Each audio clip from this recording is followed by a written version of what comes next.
नमस्कार, बहुत स्वागत आप सभी का। जी मध्य प्रदेश छत्तीसगढ़ देख रहे हैं आप और आपके साथ मैं हूं कीर्ति दीक्षित और आपकी आवाज में आप सभी का स्वागत है। मध्य प्रदेश की 2 सीटों पर होने जा रहे उपचुनाव के लिए आज चुनाव प्रचार थम चुका है।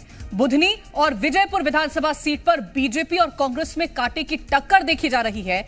प्रचार थमने से पहले राजनीतिक दलों ने अपनी पूरी ताकत झोंकी। अब इंतजार है मतदान और चुनावी नतीजों का।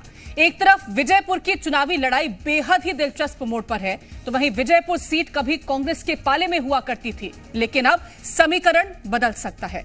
वजह है रामनिवास रावत का बीजेपी में शामिल होना। तो वहीं बुधनी सीट की बात करें तो बुधनी बीजेपी का गढ़ मानी जाती है। यहां कांग्रेस 1998 में आखिरी चुनाव जीती थी। फिलहाल चुनाव प्रचार थम चुका है। अब किस राजनीतिक दल के दावे और वादे काम आएंगे और कौन किस पर भारी पड़ेगा, आपकी आवाज में आज करेंगे चर्चा, लेकिन उससे पहले रिपोर्ट देखिए।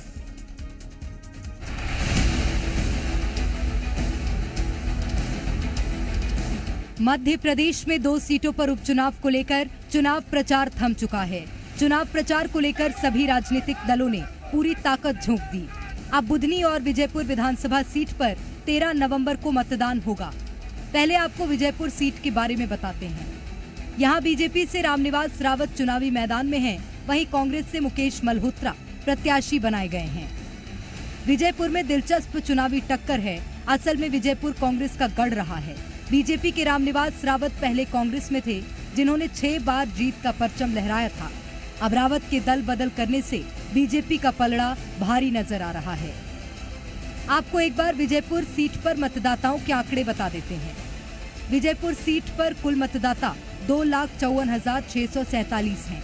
पुरुष मतदाता 1,33,554 और महिला मतदाता 1,21,091 हैं। विजयपुर सीट पर थर्ड जेंडर मतदाता 103 हैं।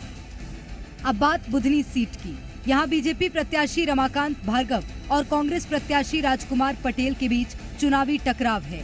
बुधनी सीट पर मतदाताओं की बात करें तो कुल मतदाता 2,76,397 हैं, जिसमें पुरुष मतदाता 1,43,111, महिला मतदाता 1,33,280 और थर्ड जेंडर मतदाता 194 हैं। बुधनी को बीजेपी का गढ़ माना जाता है। यहाँ कांग्रेस 1998 में आखिरी चुनाव जीती थी। बुधनी में अब तक कुल 17 चुनाव हुए, जिसमें से बीजेपी को 11 बार जीत मिली है। विजयपुर और बुधनी सीट को लेकर दोनों पार्टियां जीत का दावा कर रही हैं।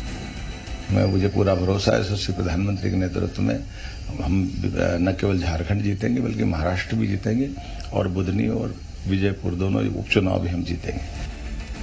विजयपुर और बुधनी विधानसभा में होने वाले उपचुनाव को लेकर चुनाव आयोग की तरफ से सभी तैयारियां पूरी कर ली गई हैं।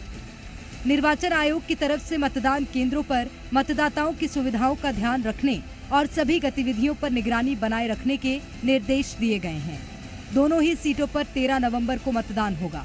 वहीं चुनावी नतीजे 23 नवंबर को आएंगे। उपचुनाव के लिए दोनों पार्टियों ने अपनी अपनी पूरी ताकत झोंक दी है। अब इंतजार है चुनावी नतीजों का। क्या एक बार फिर कमल खिलेगा या जनता कांग्रेस पर भरोसा जताएगी? ब्यूरो रिपोर्ट, जी मीडिया।